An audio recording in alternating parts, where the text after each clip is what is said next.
All right, so here's the last one, guys, and it is the question of voter suppression. So you need to think about it this way. Uh, Brian talked earlier about the importance of like voter turnout. People need to actually show up to vote. But in order for liberal democracy to work, it also has to properly represent all voters. So it's not just about having sheer numbers of like, oh, most people go vote, but we need to make sure that everybody in Canada or everybody in the country of question has an opportunity to go and vote. And historically, there has been very intentional actions put in place to suppress certain people from voting that were deemed as unwanted, or we don't really want to hear their voice. So in Canada, for example, we did this with the Indigenous people when we said that if you are Indigenous and you are under the Indian Act and you have a registered Indian status card, you were unable to vote. You had to actually give up your Indian status to gain the access to voting. So if we had an election and we have a large percentage of people who are of Indigenous heritage who don't have voter rights, then is it truly a representation? Is an election truly a representation of the wills of all of the people when certain minority groups are left out? So we have to think about the importance of moving away from any forms of voter suppression. Is it possible in Canada, the way that we govern ourselves, the way that our society works, are there certain people that are being intentionally or even unintentionally suppressed that don't feel comfortable going to the polls? One group that I think Canada's done quite a good job, especially lately, of making sure we have great representation across all of Canada. But one group that was kind of left out historically or fairly recently was inmates, people that were in prison. Should they have the right to vote? Well, if we say a very small percentage of Canadians are inmates, but we'll say like 2% of Canadians have broken the law or are in jail, and an election comes up, well, that's 2% of the population that is not being represented. It's not that people that are incarcerated don't still know what they want in government or shouldn't have a say in government. In the U.S., you see voter suppression historically way more. You see it way more often, but you also see that currently alive and well. One of the things that we've done in Canada that has stopped voter suppression is making our voter system or our voter institution nationalized, or something that is controlled by the federal government. So we have what is called Elections Canada.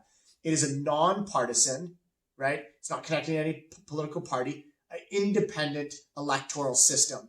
And so they're not conservative, they're not liberal. They simply just run the ballots. They make sure that people have the chance to go and vote. In the US, it's a little bit different. Each state has control over their own electoral system for the federal elections. And that kind of creates an opportunity for things like voter suppression.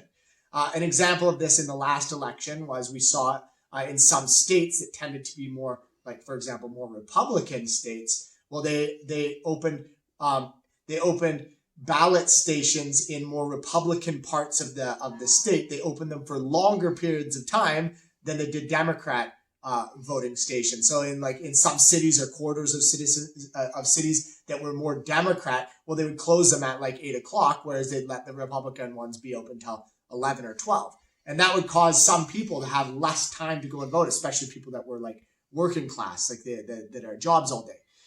They've also had in the states other examples of voter suppression through like things like a poll tax. In some of the southern states, historically, when people of color people didn't want people of color to go vote, well, what they did is they put a tax on going and voting. So if you vote, you have to pay a small amount of money. Well, a lot of people of color didn't have a lot of money, and so to go and pay for the ability to vote was too much of a burden or too much of a hardship that Black people weren't going and voting, therefore weren't being represented. So in the US, we have way more examples of voter suppression. I'm not going to go into all of them, but you can go online and look. There are like hundreds of examples over the last like 3 or 4 elections of intentional and unintentional voter suppression. So in order for liberalism to be viable into the future, we have to ensure that everybody is properly represented. Nobody feels that threat or a fear of voting in order for it to work. That's one of the big reasons why it doesn't work in Afghanistan very well.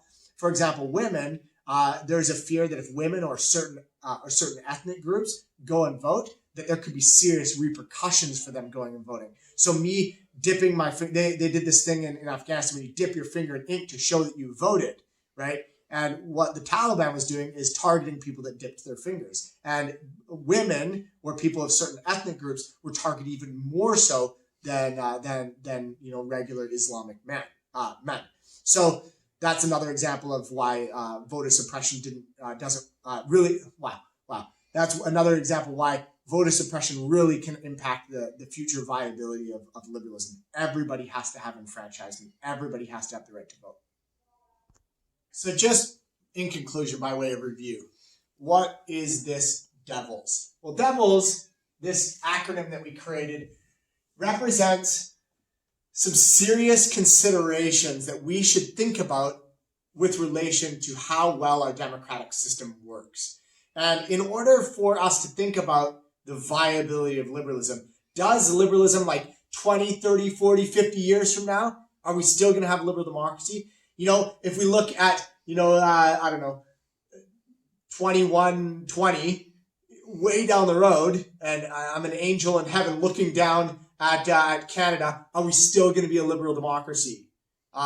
Is that something that's going to still be around? Well, it will be if we take these things into consideration and we try to focus on how we can ensure that the pros always outweigh the cons with relation to these things. So if you look at all these things, party solidarity, the voting system, voter turnout, whether or not we should have non-elected leaders in power, the influence of media and lobbying, and the suppression of voters. If you think about all these things and we try to focus on ensuring that the positives outweigh the negatives, then I think that liberalism will be viable for the future.